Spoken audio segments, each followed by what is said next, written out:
The indelible image of you that sticks in my mind is you being drenched in champagne saying, heaven must be like this. After the Pistons' first championship, now you're selling champagne. How does that happen? How does that transition happen for Isiah Thomas? Well, from pouring it on my head and tasting it, I was like, ooh, this is good.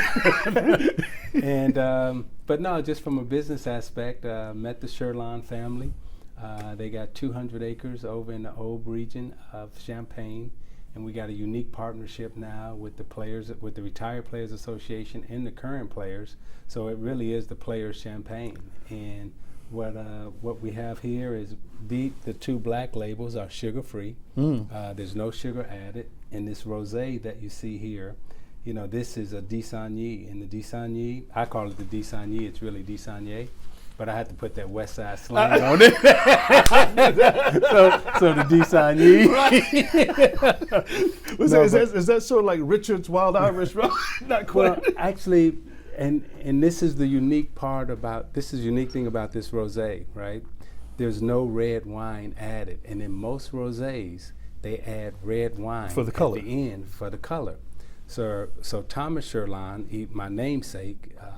We have the same passion for champagne and excellence. He said he didn't want to add any coloring.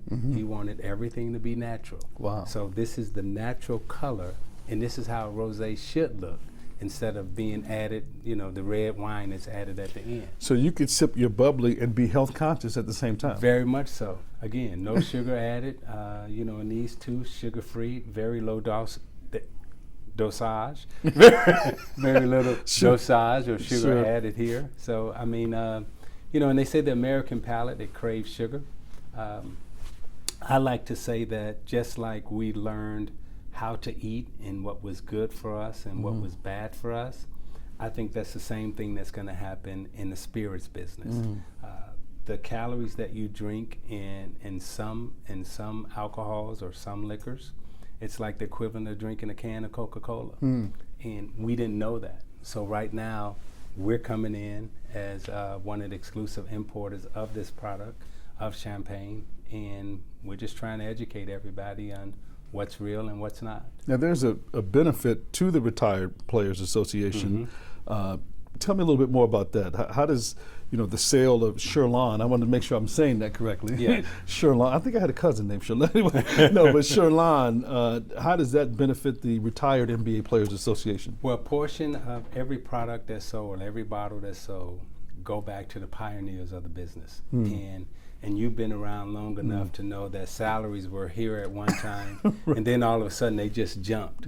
Well, when you talk about the Dave Cowens, the Dave Bings, the Archie Clarks, the Spencer Haywoods, they were the pioneers of all businesses. The Oscar Robertson, they never got the money that we got. So this will go to their health benefits, helping to educate their kids, because it's one thing. It's heartbreaking in a lot of ways to see some of our retired players or former players with such historical careers, and then there's another side where you say, well, what happened to them? Well, they were the pioneers, so they didn't get the money. They didn't get the privilege that we get to walk around with now. And so a portion of this is to help and to give back to those who paved the way for us. Your Hall of Fame career speaks for itself, but did you ever imagine growing up on the West Side, one of 9 kids, I believe, with your beautiful late mother, Mary, that not only what you would achieve, hold on one second, not only what you would achieve in basketball, but business. I mean, this is just one of the many areas of business that you've been able to dabble into over the past, 20, 30 years? Yeah, 30 years. I mean, how does that happen? There's an education process, and you never get to this point in life without help, without mentors, without people open the doors for you. And for myself, on the sports side and on the business side, I come from a family where my mom and dad, they were originally from Vicksburg, Mississippi, and they were that group of people that migrated, north to Chicago with the idea of finding freedom. And their whole thing was about education, making sure that you learn how to read, learn how to write. I was one of those kids standing outside on Madison and Western, the old Chicago Stadium, waiting for gym shoes, right? But right across the street was the Black Panther headquarters at that time. And they were talking about education, taking care of yourself, eat right, learn to read, so forth and so on. So that all stuck with me. And as I got older, I was fortunate enough when I got drafted by the Detroit Pistons. Bill Davison was the owner of the Detroit Pistons. Mm-hmm. He opened up his world to me and let me see a whole nother side of the world I didn't even know existed. Wow. Private planes, businesses over in Luxembourg, businesses over in France, and it just broadened your dreams. So I got bigger dreams. And then I went back to school. I got my master's in education from Cal, and you just continue to get educated and you continue to learn. You just try to get better. So no, I'm living a life that I didn't know existed. Wow. When I was a kid growing up on the west side of Chicago. I didn't know you can live like this, you can eat like this, you can be like this. I only knew that 4-block radius, and that was the only thing I was allowed to dream about. But once I got exposed through basketball, through meeting other people, and seeing people like yourself have a career like you've had, you just have bigger dreams. And how big of a role did going to St. Joe's playing in that, even before you got to Indiana, before you got to the Pistons? I was so lucky to meet the mentors and coaches along the way, and it really is a matter of luck, and I think my mother had some guidance in it also. Mm-hmm. But meeting Mr. Pingatore at the time that I met him, and him coaching me the way that he coached me, mm-hmm. Not only talking to me about being a better basketball player, but being a better person, mm-hmm. Still continuing to give me the advice and the knowledge that I was getting at home. Now you meet a coach who's really echoing the same thing that your mom mm-hmm. and your dad is saying at home, which was lucky, and I don't know how it happened, but they say the universe kind of moves you in a way that, where you're supposed to be at. Sure. And then meeting Coach Knight, Coach Knight, again, the same type of discipline, the same type of education, the same type of going to school, the same type of personhood that you wanted your kids to have and to be, so I was fortunate enough. I mean, every coach that I played for is in the Hall of Fame. My high school coach in the Hall of Fame, my college coach in the Hall of Fame, my pro coach Chuck Daly's in the Hall of Fame, and I made it to the Hall of Fame. I don't think that's no accident. You were doing something right with the right people. I was listening. And that can take you a long way. Here in Chicago, I mean, you are Chicago's own, a West Side native. Do Bulls fans give you love now? Did they let bygones be bygones with the Pistons days and the bad boys and going upside Scotty's head and all that stuff? Yeah, it's interesting. I'll call them the native Chicagoans, right? Always gave love. People who migrated to Chicago, right. Didn't understand, who I was. But the people who grew up here Sure. in Chicago understood who I was. And I used to always say to the Chicago Bulls, every time I played them, I would say, hey, you got Chicago on your chest, but you not from Chicago. That's right. I'm from Chicago. Right. And by the way, I'm going to show you how Chicago guys play. How we do it. This is how we do it. That's right. So let me teach you how to play like Chicago people play, since you wearing it on your chest. The ball players always gave you that respect, regardless of everything, particularly for a guy at your size to do what you did in the game. Yeah, we had great rivalries with the Bulls. And as you say, the ball players always gave love and always gave respect. And we always gave that back to each other. Mm-hmm. We just, it's like a fraternity. Mm-hmm. I mean, it truly is like a fraternity and a brotherhood, because you know what everybody's going through, what's happening, kind of inside each other's families, what's going on, socially, economically, and everything mm-hmm. else. And there's a tightness that you always share, that you just, kind of give each mm-hmm. other the nod and respect to. You're sure. You got a lot going on this week besides the Sherlin champagne. Sherlin. Just put the West Side slang on. Sherlin. I found French has a lot of West Side slang in terms of pronunciation. Sherlin. Yes. You've got a launch party. Launching the champagne, not launching it, but in Chicago during the draft combine. That's on Wednesday, right? Yes, Wednesday night. So, but we've got the draft lottery tomorrow. We've got the draft combine. You're still involved with the WNBA, but to have your hands on NBA TV, you know what's going on. How do you keep up with all the stuff you got going with Champaign basketball? I mean, the good thing is it all revolves around sports and entertainment. Mm-hmm. So I don't have to go outside of my wheelbarrow, so Mm-hmm. to speak, and try to jump into some other industry that I don't know much about. But when you talk about sports and entertainment, the WNBA is basketball, NBA TV, TNT, Mm-hmm. The draft lottery, I'm doing that, so I'll be here. And then we all celebrate with champagne.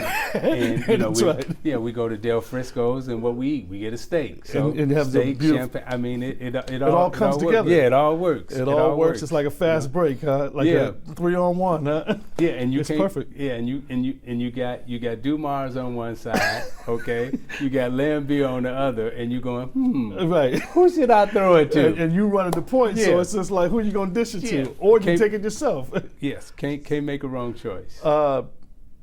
Any idea? Do you keep an eye on what the Bulls are doing and their rebuild and where they are? I guess the lowest they can go is 6, but they can get one of those top picks.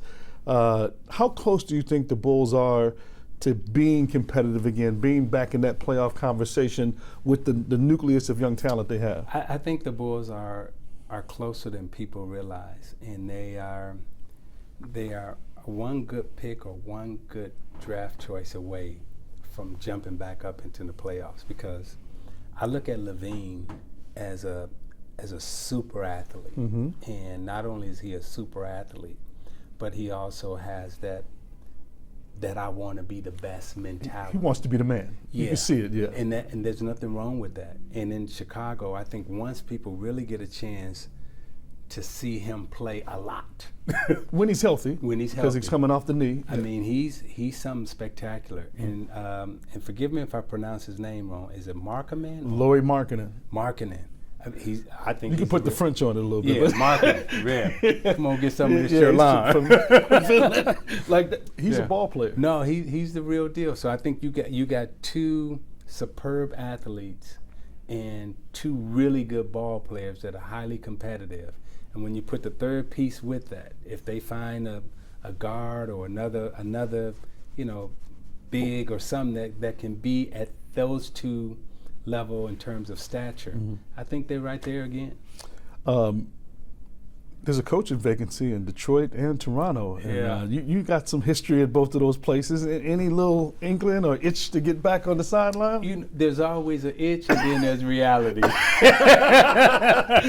You put off with the champagne? It's like I'm good right here. I got a smile on my face. I'm selling champagne. Yeah. No gray hair. Nah, I got a good life right now. So I really do have a good You don't life. ever give any thought to coaching again? Always. I mean, as a former player, and as a former coach, executive, competitor, team owner, competitive, there's always that inkling and that itch. And when you're talking about Detroit, Chicago, or Toronto, there's always going to be an emotional tug for me to at least look. Right. Now, if you're talking about someplace else, I don't feel that. But when you're talking about those three cities, and that's. You always have to say, then you keep walking. Keep walking. Last thing, big story in the news today, Supreme Court basically said that states can allow legalized gambling, sports betting. Yeah. As a former player, executive now, I mean, how do you react to that? Obviously it's been going on for years, but now people might be able to pick up their phone and place a bet on the game. I see it this way. It's like weed is legal now. Who would have thought that? So it's like I don't. I mean, the way the world is moving, right? And I don't know if this is good or bad. I really don't. But marijuana is legal now.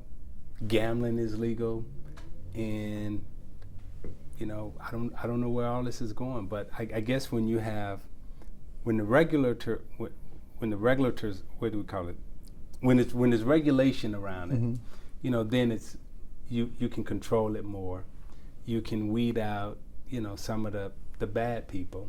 But at the same time, you and I both know when there's so much money involved in these two industries, the bad people gonna always find a way to get in. Sure. You know, so there's gonna be some problems with this. But at the end of the day, do I think it's a good thing? I just think this is where society is at right now. Well, hopefully that the people who are entertaining and producing the product can get a little taste too. That might be a fair thing if it comes, since it's legalized now. I mean, everybody's making so much money off of it. Why not let the sports teams and institutions get some? Well, we're both of legal age, so should we do a toast to Sherlon? I mean, drink responsibly, of course, right? Thank you, sir. Time, yes. Now, what are we sipping here? This is the rosé. This is the D'Isigny, and again, the natural color of this. Don't get confused by the other rosés that put the red wine in. I mean, this is the natural stuff. This is how it should look. This is how it should look, and there's no sugar added to this. So when you taste it, you're just going to taste sunshine, grapes, and soil. Well, cheers to you, Zeke, Isiah, West Side Zone. That's heaven in a glass. Nah. That's pretty good. No, I must say, my man Thomas, he knows what he's doing.